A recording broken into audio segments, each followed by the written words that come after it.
La historia de Aileen Wuornos, quien más tarde se convertiría en una de las asesinas en serie más infames de Estados Unidos, está profundamente arraigada en una infancia tumultuosa y traumática. Para entender su vida y los eventos que la llevaron por un camino oscuro, es esencial explorar los detalles de sus primeros años. Aileen Wuornos nació el 29 de febrero de 1956 en Rochester, Michigan. Su nacimiento ocurrió en circunstancias ya complicadas. Su madre, Diane Wuornos, tenía solo 14 años cuando se casó con el padre de Aileen, Leo Dale Pittman, quien tenía 18. La relación entre ellos fue caótica y de corta duración, ya que Diane solicitó el divorcio poco antes de que Aileen naciera. Leo Pittman, quien era un hombre violento y problemático, estuvo ausente durante toda la vida de Aileen. Fue encarcelado por delitos graves, incluidos abusos sexuales contra menores, y más tarde se suicidó en prisión en 1969. Este vacío paterno dejó una huella en la joven Aileen, que nunca conoció a su padre. Cuando Aileen tenía solo 4 años, su madre Diane la abandonó a ella y a su hermano mayor, Keith. Ambos niños quedaron al cuidado de sus abuelos maternos, Lori y Britta Wuornos, quienes vivían en un pequeño suburbio de Michigan. Aunque este cambio de custodia pudo haber ofrecido estabilidad en teoría, en la práctica fue todo lo contrario. Lori Wuornos, el abuelo, era un hombre severo y autoritario, conocido por su comportamiento abusivo tanto físico como emocional. Por otro lado, Britta, la abuela, tenía problemas de salud y una dependencia al alcohol, lo que la hacía incapaz de proteger a los niños del maltrato. En este ambiente tóxico, Aileen y su hermano crecieron sin el afecto ni la guía que necesitaban. La joven Aileen comenzó a desarrollar comportamientos problemáticos desde una edad temprana, en parte como una respuesta al abuso que sufría y a la falta de un sistema de apoyo estable. La adolescencia de Aileen fue un periodo particularmente difícil. Se informó que a los 11 años ya había comenzado a intercambiar favores sexuales por cigarrillos, comida y otros artículos básicos. Estas acciones eran tanto un mecanismo de supervivencia como una consecuencia de la descomposición de su entorno familiar. Según declaraciones posteriores, Aileen fue víctima de abuso sexual dentro de su propio hogar, presuntamente por parte de su abuelo y, posiblemente, otros miembros de su entorno cercano. Estos eventos dejaron cicatrices psicológicas profundas y contribuyeron a su visión distorsionada de las relaciones humanas. En 1970, a los 14 años, Aileen quedó embarazada tras haber sido agredida sexualmente por un amigo cercano de su abuelo. Fue enviada a un hogar para madres adolescentes, donde dio a luz a un niño que fue dado en adopción poco después. Este episodio representó una de las experiencias más traumáticas de su vida. Poco tiempo después, Aileen fue expulsada del hogar de sus abuelos. Su abuelo la echó de la casa, dejándola a su suerte. A los 15 años, comenzó a vivir en las calles, sobreviviendo como podía en un entorno hostil. En 1989, Aileen Wuornos, quien trabajaba como prostituta para ganarse la vida, tuvo un encuentro con Richard Mallory, un hombre que se convertiría en su primera víctima conocida. Según su propio testimonio, Aileen afirmó que Mallory intentó agredirla sexualmente, lo que la llevó a dispararle en defensa propia. El cuerpo de Mallory fue encontrado más tarde en un área boscosa, con múltiples disparos de un arma calibre .22. Aunque Aileen argumentó que había actuado en defensa propia, la forma en que el crimen fue ejecutado levantó dudas entre las autoridades. Este fue el comienzo de una serie de asesinatos que compartían patrones similares. Hombres encontrados muertos en lugares remotos, con evidencia de haber sido asesinados a sangre fría. En el lapso de un año, entre 1989 y 1990, Aileen Wuornos mató al menos a 7 hombres. Aunque cada caso tenía diferencias específicas, ciertos elementos se repetían. Las víctimas eran hombres mayores que recogían a Aileen mientras conducían en sus vehículos. En algún momento del trayecto, la interacción se tornaba violenta. Los hombres eran asesinados a tiros y sus vehículos o pertenencias eran robados. Las víctimas incluyeron conductores de camiones, vendedores e incluso un policía retirado. Aileen utilizaba las pertenencias de sus víctimas para sobrevivir y, en algunos casos, venderlas para obtener dinero. Aileen sostuvo que todos los asesinatos fueron cometidos en defensa propia, afirmando que cada víctima intentó atacarla física o sexualmente. Sin embargo, las pruebas recopiladas por los investigadores no siempre respaldaban sus declaraciones. Por ejemplo, algunas víctimas no tenían antecedentes de comportamiento violento, y la forma meticulosa en la que Aileen se deshacía de las evidencias sugería premeditación. Estas contradicciones se convirtieron en puntos clave en la narrativa de su juicio posterior. Durante este tiempo, Aileen vivía con Tyria Moore, una mujer que se convirtió en su pareja sentimental y con quien mantenía una relación intensa. Wuornos frecuentemente le llevaba objetos robados de las víctimas, incluyendo dinero, tarjetas de crédito y ropa.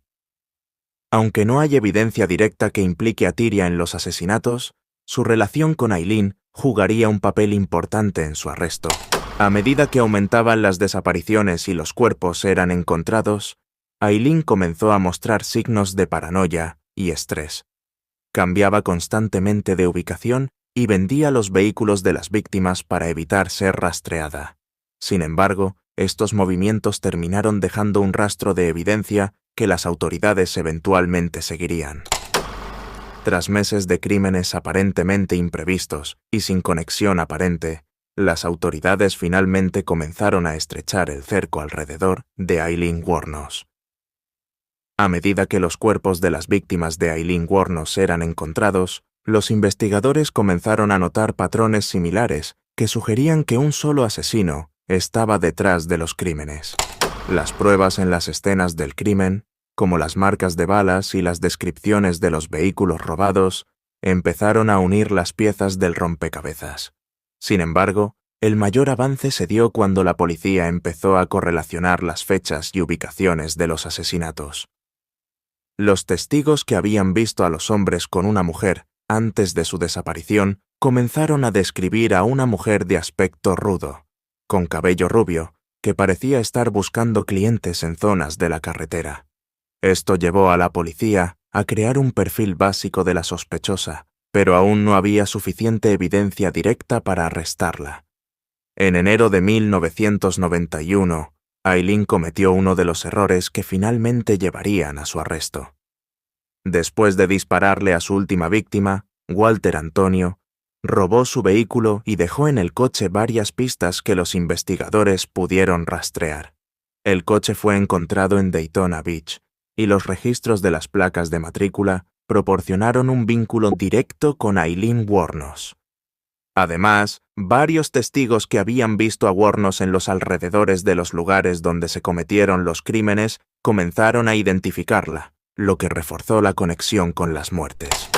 La verdadera ruptura en el caso llegó cuando las autoridades se dirigieron hacia Tyria Moore, la pareja de Aileen. Aunque inicialmente Moore no estuvo involucrada en los crímenes, las autoridades descubrieron que ella conocía detalles sobre los asesinatos y sobre el comportamiento errático de Aileen. La policía convenció a Tyria de cooperar, prometiéndole inmunidad a cambio de su colaboración. En enero de 1991, después de ser interrogada, Tyria accedió a ayudar a las autoridades. Les proporcionó detalles sobre los movimientos de Aileen y cómo a menudo volvía con objetos robados y dinero tras sus encuentros. A través de este testimonio, la policía pudo acorralar a Wuornos. El 9 de enero de 1991, después de semanas de investigaciones, Aileen Wuornos fue finalmente arrestada en un motel de Palm Harbor, Florida. Cuando fue detenida, Wuornos no mostró sorpresa y, de hecho, haber anticipado que su tiempo había llegado. Aileen fue acusada de los 7 asesinatos y fue detenida sin posibilidad de fianza. Durante su interrogatorio, al principio negó su participación en los crímenes, pero eventualmente comenzó a confesar en detalle los asesinatos, aunque aún mantenía que había actuado en defensa propia en algunos de ellos.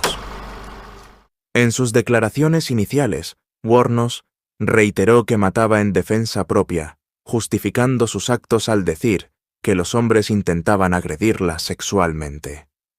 Sin embargo, las pruebas y las inconsistencias en sus declaraciones hicieron que la policía y los fiscales dudaran de su versión de los hechos. Las pruebas forenses demostraban que las víctimas fueron ejecutadas de manera más meticulosa y en situaciones controladas, lo que sugería que los asesinatos no fueron simplemente el resultado de intentos de violación frustrados.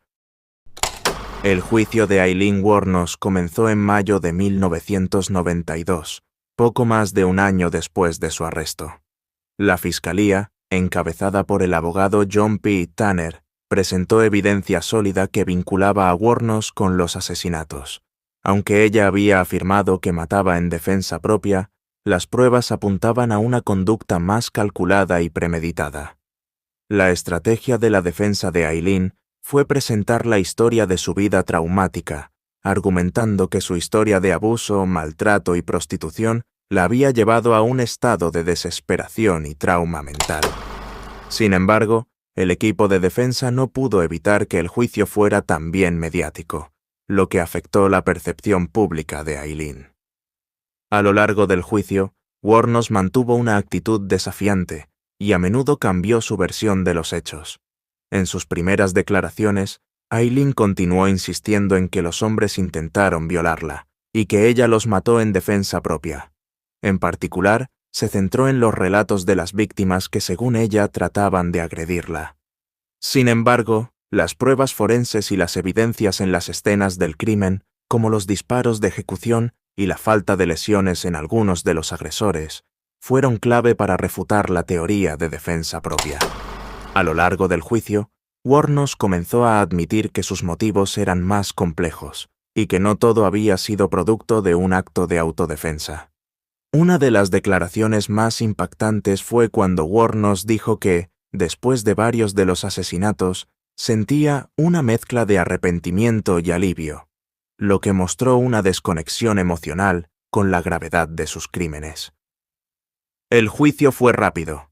En enero de 1993, Aileen Wuornos fue declarada culpable de 6 de los 7 asesinatos. La única víctima de la que no fue declarada culpable fue Peter Sims, cuyo cuerpo nunca fue encontrado, pero la evidencia contra Wuornos fue suficiente para la mayoría de los demás crímenes. El veredicto fue devastador para Aileen, aunque en cierto sentido ella parecía esperar la condena.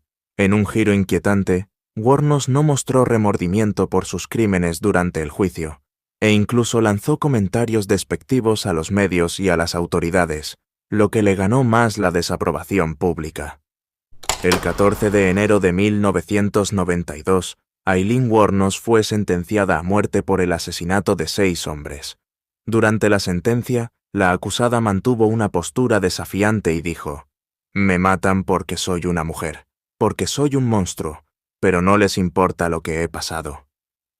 Esto reflejó cómo Wuornos interpretaba su situación, viéndola no solo como un juicio por asesinato, sino también como una lucha contra la sociedad que la había despreciado y abusado. La sentencia de muerte de Aileen Wuornos generó controversia en los medios y entre el público. Muchas personas se dividieron sobre si realmente merecía ser ejecutada. Por un lado, estaban aquellos que la veían como una víctima de circunstancias horribles, que había sido abusada y explotada por una sociedad que no la protegió. Por otro lado, estaban los que consideraban que no importaba su pasado, y que sus crímenes fueron demasiado atroces como para ignorar la gravedad de sus acciones. Aileen fue recluida en una celda pequeña y aislada, como corresponde a las condiciones del corredor de la muerte. Pasaba la mayor parte del tiempo sola, con poco contacto humano. Durante estos años, Wuornos mostró una mezcla de emociones que iban desde el arrepentimiento hasta la furia, y su comportamiento a menudo era errático. En varias entrevistas, Aileen habló abiertamente sobre sus crímenes, pero su versión de los hechos cambió frecuentemente. A veces reafirmaba que había matado en defensa propia, mientras que en otras ocasiones admitía que algunos asesinatos fueron motivados por el deseo de robar a sus víctimas. Estas inconsistencias dificultaron aún más el entendimiento de su verdadera motivación. La atención mediática que rodeaba a Wuornos no disminuyó después de su juicio. Periodistas, documentalistas e incluso escritores de libros sobre crímenes reales buscaron entrevistarla. Una de las entrevistas más destacadas fue la realizada por el cineasta británico Nick Broomfield, quien grabó 2 documentales sobre ella: Aileen Wuornos, The Selling of a Serial Killer, 1992, y Aileen, Life and Death of a Serial Killer, 2003.